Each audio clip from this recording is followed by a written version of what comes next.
Welcome to the Catholic Forge, a conversational podcast where we gather to explore our Catholic faith and discuss how it forms our lives. All are welcome to join in this conversation and journey. Thank you for listening. Hey everyone, welcome to the show. This is Eric in Missouri. This is Ben in Kentucky. And John in Illinois. Illinois, extra Z. I guess Kentucky, you could say, I don't know, Kentucky. Yeah, I was trying to Kentucky. But that is an accepted pronunciation anyway. I feel like, especially to Northerners and people from other states, I feel like, Kentucky obviously has a redneck stereotype. And I feel like the state's name lends itself to a country accent. So I'm always very careful that I try not to say Kentucky with a drawl or anything. But yeah. Kentucky. Well, welcome to the Catholic Forge. And if you've gotten this far, you noticed that the title of this episode is dating. And that's what we're going to talk about.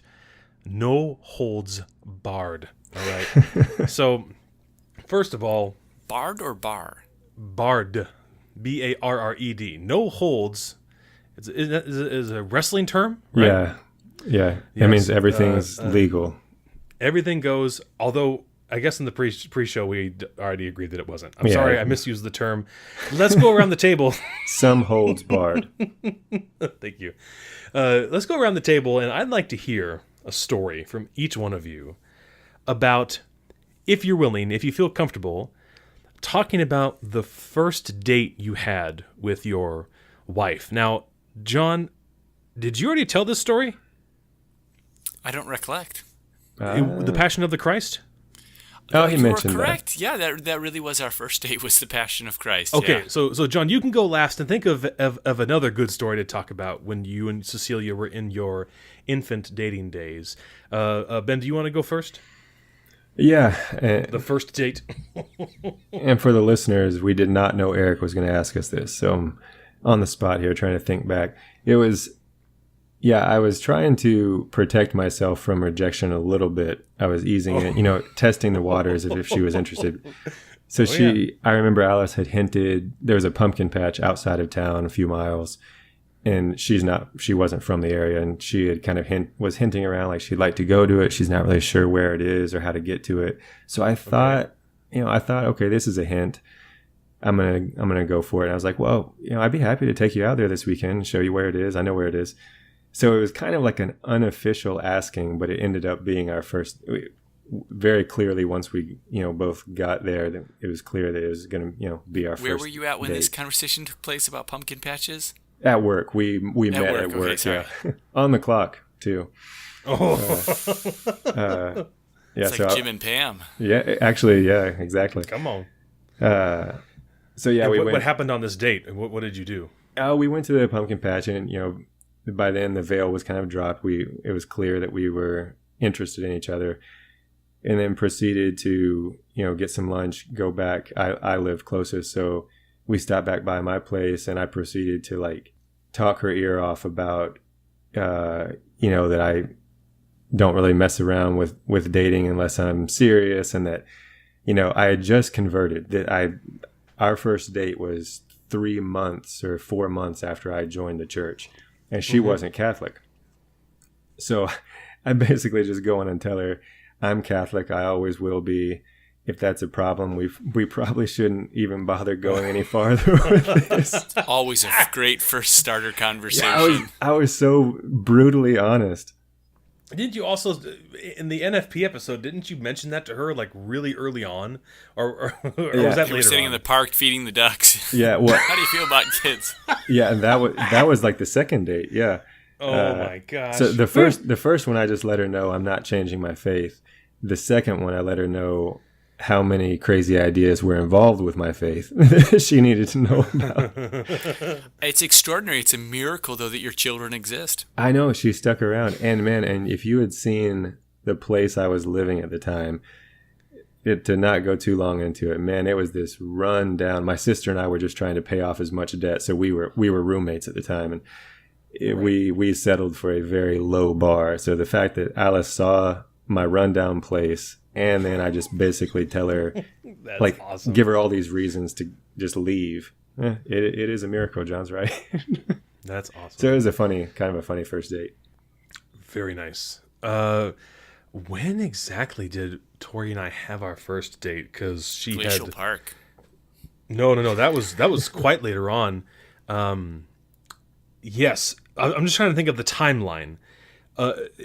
After she had seen me at mass, and then she baited me in. I think she added me on Facebook, and I was like, sure, because we had mutual friends, and I recognized her from youth group or whatever. And she wasn't in youth group at that parish, where John works and where I was She working had at an the time. association to us. I remember it made me nervous when you first proposed the idea that you were interested in her. I was like, this is too close. So this was all. Do you remember that, Eric? Yeah, I'm glad you told you so. didn't I don't heed know. my warnings, but I was nervous about it. But in any case, we went out. I asked her to go out with me, and we went to Buddy's Pizza in McHenry, Illinois. And you said it's Buddy's it's with a moved. Z at the end. And it's moved now, John, right? That they're somewhere else? Or are they still downtown it's still there. Buddies with a Z. Hallowed ground. It truly is. Some of yeah. the best pizza in the area. We would go over there for that pizza buffet at lunchtime, and golly gee.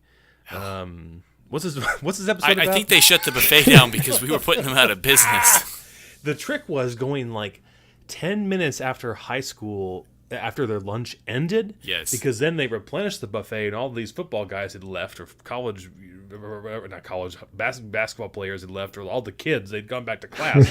And then we get that fresh deep dish pan. Oh, come on. Anyway, what I remember most about that date, I had printed off I had Googled it, like 100 questions to ask on a first date, and they were just stupid. But it actually millennial. it did help, because it was like playing hypothetical questions with John. Like it was just fun. But then one hypothetical question leads to a genuine question, which leads to more, and then when you get stuck, then you go to a new question. Like it was reasonably effective. But I remember the thing that sticks out the most in my mind is that I don't know what happened, but somehow Tori seemed to have lost the ability to eat pizza, and she was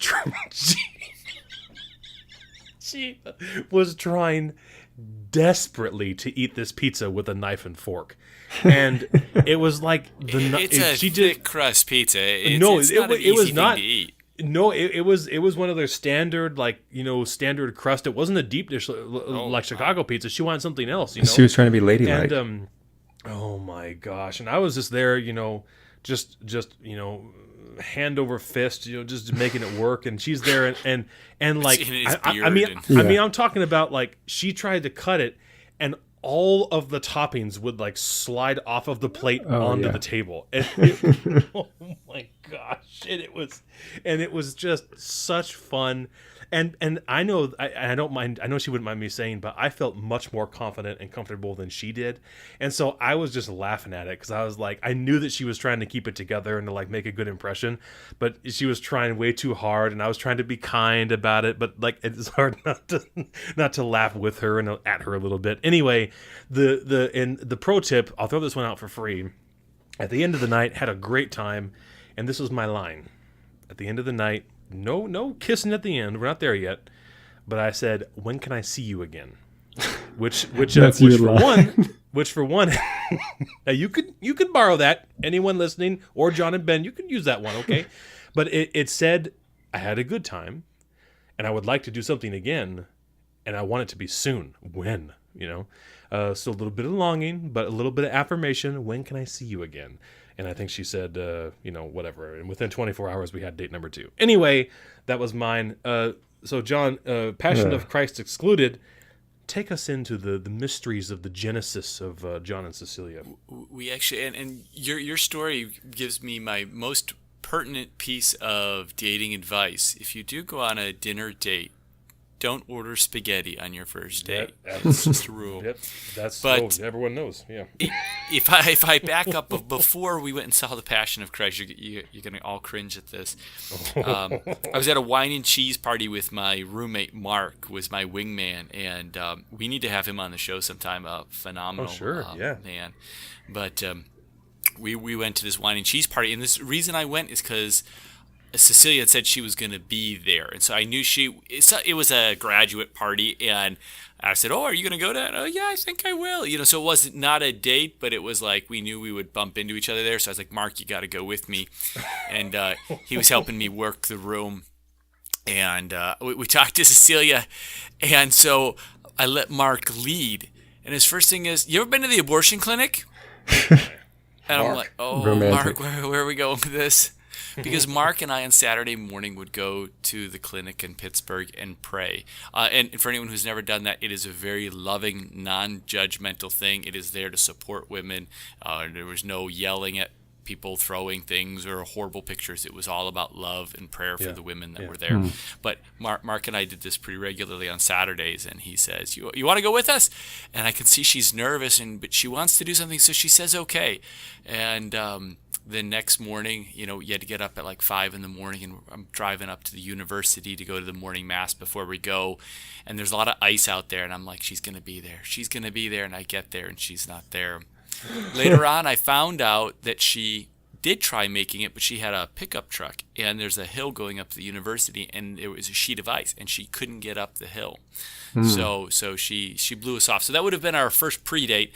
But quickly after that, I went and I bought sandbags for her and put them in the back of her truck. So that she could safely navigate Dr. Scott Hahn Drive. Yeah. Indeed, yes.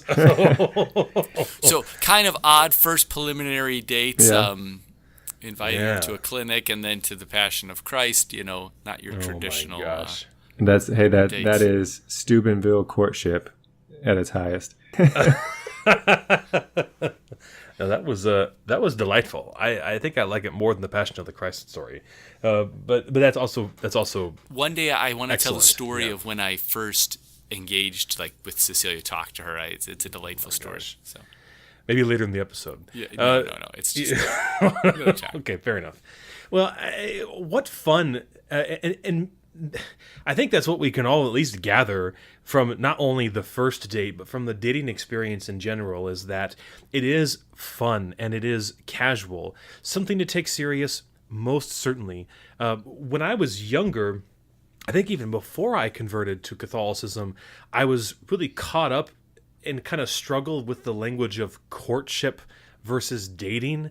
And maybe I just didn't have the right vocabulary or the right formation at the time to know the difference. But that's one thing that I see today is I see some couples that are dating that just are enjoying themselves and having fun. And when they post pictures on Facebook or whatever, there's laughter and there's joy and there's mirth. And then I see these other couples and they're so serious about it. Like everything is make or break, and the drama is so high and all this. And that's sort of discouraging because, at least from our three stories, for what they are, dating should be a really joyful time, a time of discernment, yes, and a time to be intentional and careful.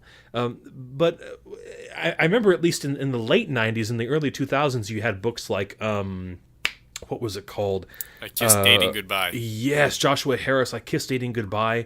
And you had kind of this resurgence of ideas about what dating could be or what dating should be. Those are air quotes going off.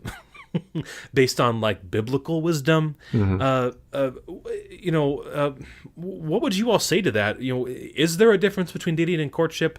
What does that mean for Christians? Yeah, I think in this day and age, it's going to look a lot the same. To an external observer, it might look the same because, you think of courtship in Victorian age England and stuff, and there you might have the entire family, is present while everybody's going on a walk, and then the interested couple are just maybe walking 10 paces ahead or behind, and a very family affair, or at least that's how it's portrayed in the movies. I wasn't there, of course. Whereas today, this day and age, the couple's probably still going to go out alone at some point to dinner or on a date. without friends or family around. So I think it's the state of mind today of courtship is, you know, that the only reason you are, you know, pursuing a relationship with this person, getting to know them, is you're discerning if you're called to marriage with this person. And that's and that raises it to that level of courtship in my mind. And there are other interpretations, I'm sure. Whereas just dating, for a lot of people, dating is purely recreational. They know from the first moment, no chance I'm going to marry you. No chance I even want to know you 6 months from now, but let's have a lot of fun for the next couple of months, you know? And so there's really big extremes in between, you know? Yeah. And I'd say that the vast majority of my dating really fell into that latter category, where it was, let's explore who we are as people. And if we end up being married, we end up being married. You know, I never dated anybody knowing this person will never work. I should have known with a couple of them, but you know, going into it and not really with the concept of marriage being the end, but the idea of the experience and self-discovery. And that's such a sad thing to me, because so much wasted time, so much broken heart, and you do not find yourself in a relationship. You lose yourself in a relationship. It's our tendency as as people to lay ourselves down as a sacrifice.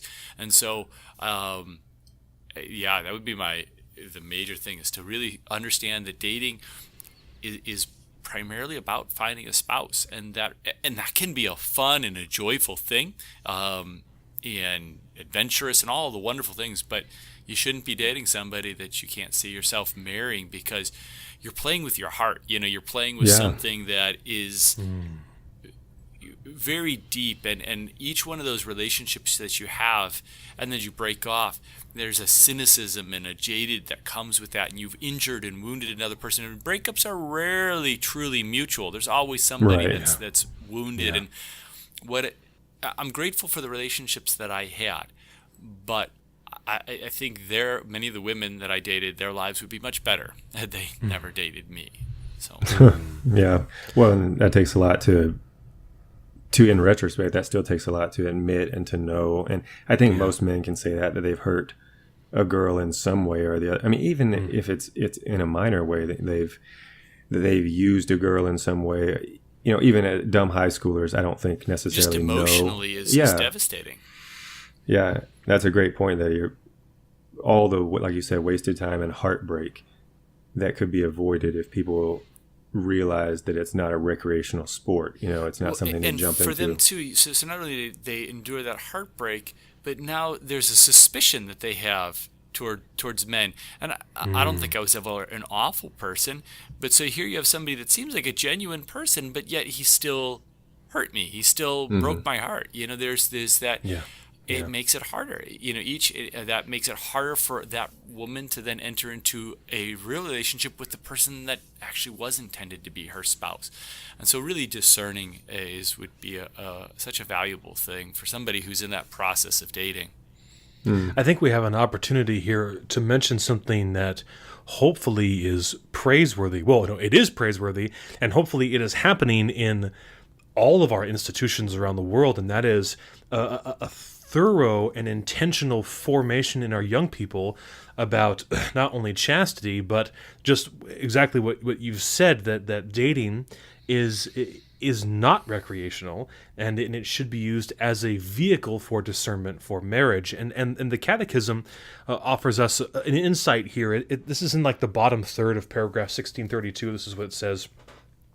It is imperative to give suitable and timely instruction to young people, above all in the heart of their own families, about the dignity of married love, its role and its exercise, so that, having learned the value of chastity, they will be able at a suitable age to engage in honorable courtship and enter upon a marriage of their own. And just that's one long sentence, a lot of commas there, but an excellent sentiment. And if I'm able to look back at myself, I think that some of my shortcomings and failures, I certainly wouldn't blame my parents or my youth pastor or my pastor or my other counselors or guiding figures.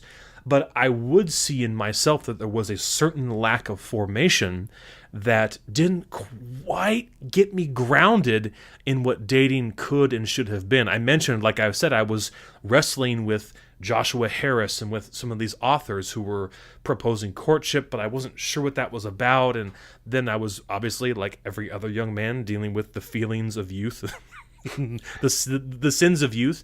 But I would like at least, of course I would never do it unless I absolutely had to, but to praise John for the work I know that he is doing in his role as youth minister, and now as a minister in family formation, because I know the attention and extreme intentional focus he puts on chastity, going so far as to having chastity talks as part of his confirmation programs and all of that. Of course, I don't know how these young people receive it, but I can say that that is an aim to which our institutions should strive to provide this, so that when young people venture out into these these unknowns, these settings of dating or courtship or whatever, they're more prepared. They have better tools and a better grip on who they are and God's intention for them in relation to a potential spouse.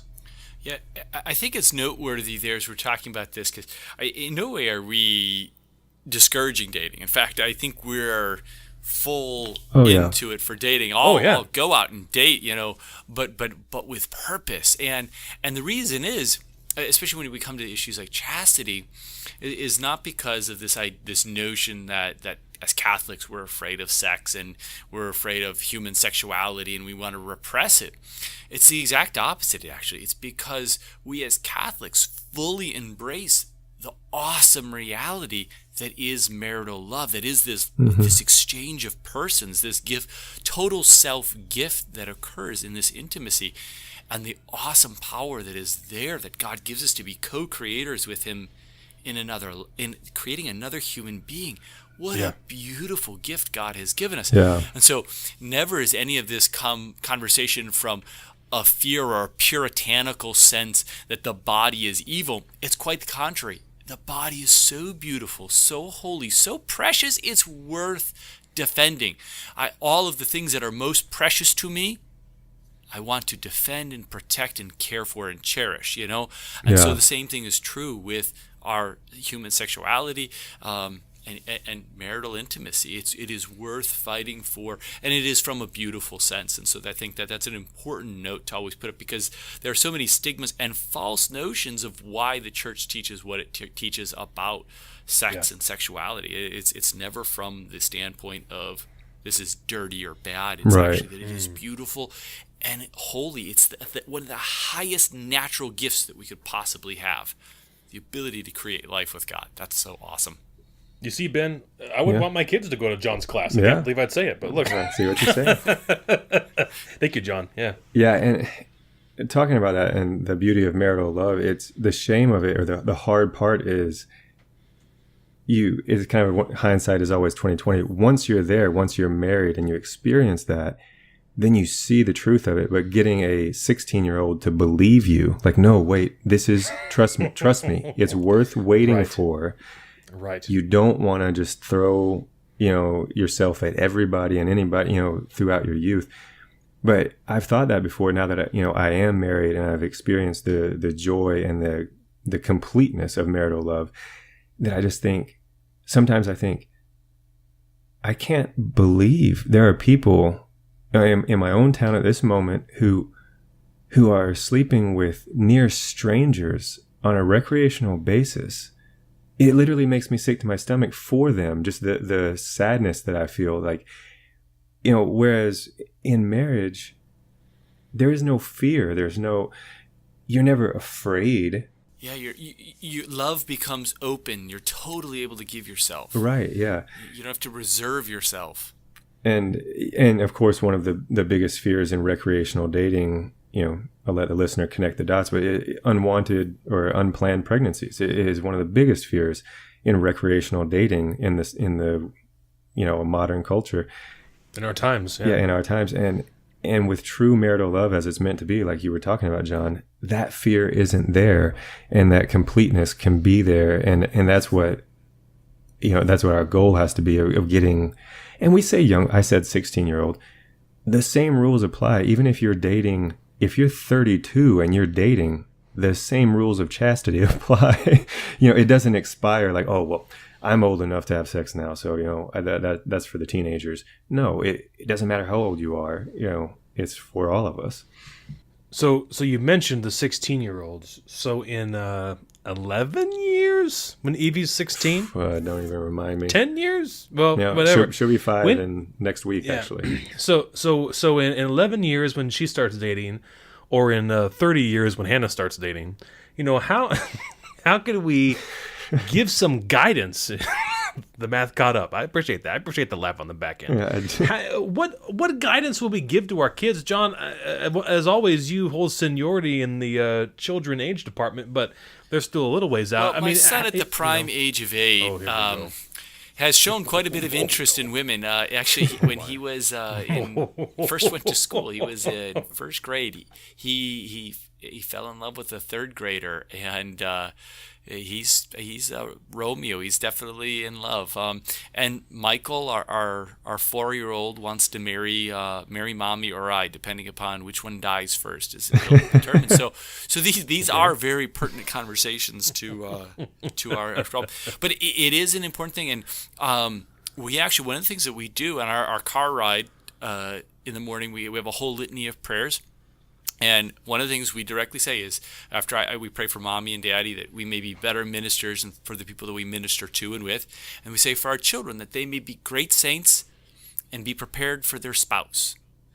And so right now we've already started praying for them and their future spouse, that they will have the hearts ready and be prepared. So praying for that and that idea of that. And as the children grow older, I think when we begin having conversations about relationships, being able to really talk about them. And I'm not the whole discussion about intimacy, that doesn't make me nervous at all. And so being able to talk to my children frankly about that and be able to assign that value and say, look at how valuable these things are, and encourage them. Each of them will be free agents. And each of them will have to make their own choices. I will not, unfortunately, be able to be with them at all times, And I think when I was younger, I think it was in 7th or 8th grade, my mom and I went to this convention, and they had a chastity talk, and I remember really having an impact on me, and really, and in 7th or 8th grade, I made a choice. I remember thinking, I want this, and so. That's what we need to encourage our children for, to have afford that same opportunity. That would be my thought on it, not having actually approached that with my own children in any real shape, way, or form, just trying to explain why they can't marry each other or mommy or daddy. Sure. Yeah, it is sweet at that young age that they don't know, they have no idea, they don't get what marriage is. They just know it's like love and closeness. So it's like, hey, yeah, of course I want to marry mommy or daddy. Yes, right. Yeah. And how wonderful to try and cultivate that sense of comfort and openness, like you said, John, because like you said, I think I would agree. I guess Ben would agree that we wouldn't have any problem talking about intimacy or any of those components. But for a young person, they're like, either it's the typical, you don't understand, you were never in love, or they are so confused in their bodies, because what a confusing time to be a human being, an entity, that they either are embarrassed or even ashamed. They don't know about those functions, or if you throw the whole physical realm out, they're having all these feelings and like, what's happening to me, and all these fireworks are going off and alarms are going off and all that kind of stuff. Very difficult for them to even come forward and even to explain, this is the way I feel. Help. Yeah. Yeah, and I don't think that you can wait till your child is 13 or 14 or whatever age that those things are beginning. You've got to be able to, and it doesn't even always have to be about chastity. I have to open the line of dialogue for my children so that they can feel comfortable sharing problems with me, no matter what it is. That open dialogue is the key. And studies have shown things like family dinners is one of the number one things for a child to say that I can tell my parents anything. Like, there's a direct correlation with the more family dinners you have together, the higher you'll score on this chart where children, when they're asked, you can tell your parents anything, they say yes, it goes up. That has nothing to do with having to talk about the birds and the bees with my kids. It has to being present to my kids. And so that's an important part of it too. It goes beyond, because chastity isn't just a subject, it's a part of a life, and I'm still called to chastity, even now in my marriage. It's not just, hey, I still meet beautiful, wonderful women, and I have to make that choice still to be faithful to my wife. So we're still called to that, and called to be faithful throughout our whole life, whatever our vocation is, whether it's as children or married people or priests. That's an excellent point. Yeah, because using a person physically or lust, that doesn't magically end with marriage. Like, even within your own marriage, like you said, one way that you exercise chastity is being faithful to your spouse. But then even with your own spouse, you have to every day make a choice of how you view them, how you relate with them. Because even within marriage, you can slip into lust and using someone as an object. And absolutely.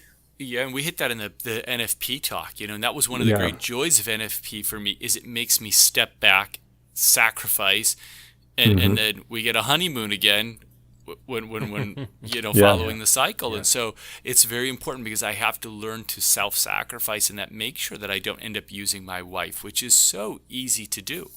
Yeah, I think you were dead on too, John, about you can't wait until your kids are 13 to start teaching them this.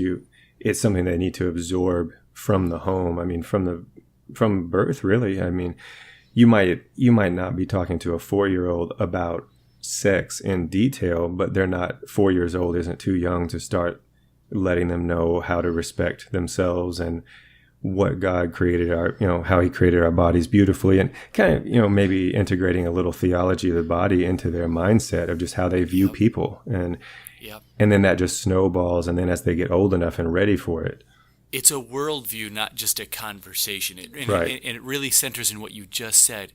Seeing people as beautiful, seeing other people and themselves as being worth being cherished. And that's the worldview that we instill in our children.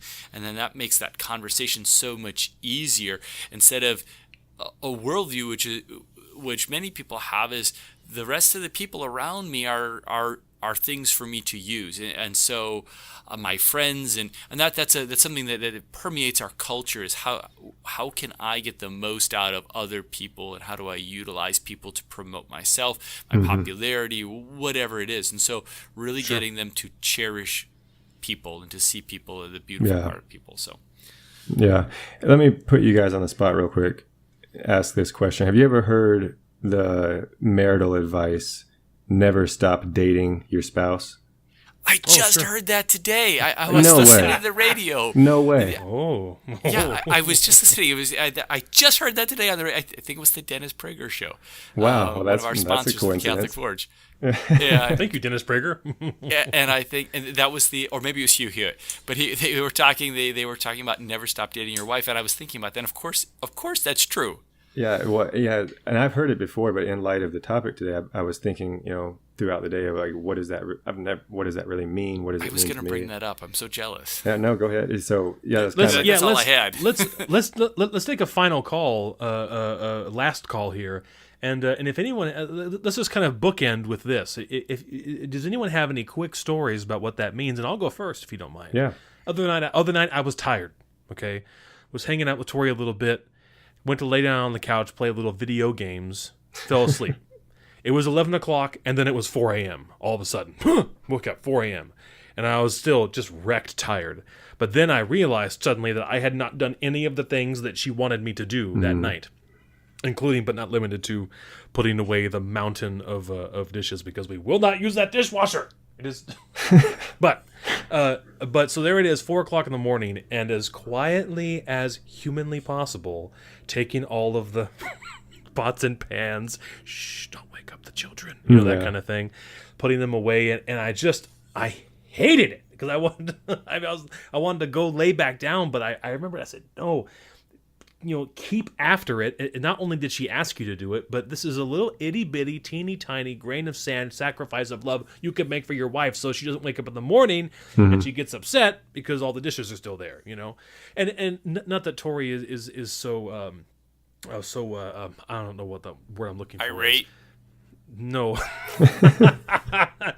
not that she's so she is so thin-skinned like that. I mean, but I know that she doesn't want to get up and find 2 sinkfuls of pots and pans, right? Yeah, She wants the coffee to be ready to hit brew, and off she goes. And so, in my own stupid, silly little way, I had to look past myself. I'm not trying to be vain or to be puffed up, not at all. But thanks, John. Yeah, thanks for being nice about that. Thank you for being nice there. I appreciate that. But it was a way in my heart. I had that sense of, you're still dating her in that sense. You know what I mean? Yeah. I'm still pursuing her favor, frankly, but also the health and satisfaction of our partnership through those little itty bitty teeny tiny 4 o'clock in the morning deeds. And so I would throw that out. Ben, you have any examples? Well, like I said, I was kind of trying to think of what it means, and obviously it ties in. I've also heard great marriage advice that you should always have date nights. Don't let your life become all about the kids. You've got to have time for each other. But you got to watch Logan and Rogue One, a Star Wars story, of course. Exactly. Yes. But I was just thinking, when you're dating, you always try to make a good impression. You always put your best foot forward. And it's so easy that once you're married and you're comfortable and, you've snagged them, they're on the hook, they're not going anywhere, to be lazy about everything, to, whether it's being rude or things you would never do. On a second date, you're never going to be rude to the girl. But then when you're married, just let all standards, like, I can be rude to this woman all of a sudden. Or manners. Eric let his weight go. It got away from me. But and actually you bring up appearance, like that's what I was going to say, like even just, putting on a nice shirt, like if we're going out to a casual meal versus just like, t-shirt's fine, stuff that you would do when you're dating. And I'm not speaking from example. I'm more speaking of kind of looking at myself in the mirror of like, wow, I'm not the best example of doing this, but that's something that came to my mind of thinking of what it means. Nice. John, take it home. I've got no examples of doing dishes at 4 a.m. I am a terrible husband. No, it is a wonderful thing that I've been thinking about too. Cecilia and I hit 10 years. We'll have 11 years of marriage. Hooray! Wow, congratulations! It's 11 years of marriage. That's awesome. This July, and it's a wonderful idea to date your wife. And I think one of the things that happens too is on this concept.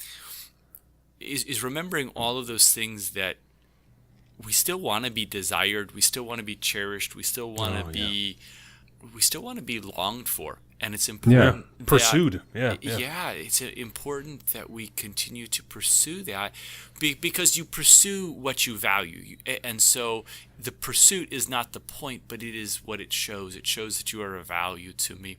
And so I think that it is a very healthy thing to do, to pursue and do dishes and change diapers. And I know that I'll often have that thought in bed. I think I've said this before, where I'll be laying there and the baby will be crying, and I'll say, if I just lay here a bit longer, she'll think I'm asleep. Yeah. And then I think, no, get up now for her. And then I'll get up out of bed, and it doesn't happen often. But those little things, and so it is so important to do those things. Yeah. And that's and in all of these examples, to me anyway, it's an inner satisfaction that we enjoy whether or not it is acknowledged. Just as love takes no account of wrongdoings, doesn't keep score. I think it's also kind of the same way that you really shouldn't. I shouldn't do the dishes at 4 a.m. John shouldn't get the baby. Ben shouldn't build the bunk bed just for the reward or the recognition. Absolutely not. Right. But a true, a real true gesture, big, small. Mother Teresa quote, insert there. Big, small sacrifice of love. You don't have to do great things, but do them with great love. Thank you, John. Yes. And that's the Mother Teresa quote you're looking for. And that's the idea, though. But that's what love is. Love is the laying of oneself down for the other. And that's why that's so important. Not just because it shows pursuit or shows desire, but that's actually how we become better, too. And that's ultimately what prepares us for heaven, which is ultimately what dating is about, is preparing us for our eternal lover. Nicely done. And this has been... Oh, my. That's a priming for the music-only episode. The Catholic Forge. Thank you for listening. And as always, we'd like to close with a prayer and a blessing. May God the Father, And God the Son, and God the Holy Spirit bless you, guard you, and lead you to eternal life. In the name of the Father, the Son, and the Holy Spirit. Amen. Amen. Thank you for listening to the Catholic Forge. We hope you've enjoyed this episode and will leave us a positive rating and review on iTunes, SoundCloud, or YouTube, wherever you listen. Please continue the conversation with us on Facebook and Twitter, and to get a hold of us, you can reach us at thecatholicforge@gmail.com. For more information regarding the podcast, visit our website at www.thecatholicforge.com. We especially thank our cherished wives for their continued support of this project, and we thank you very much for listening.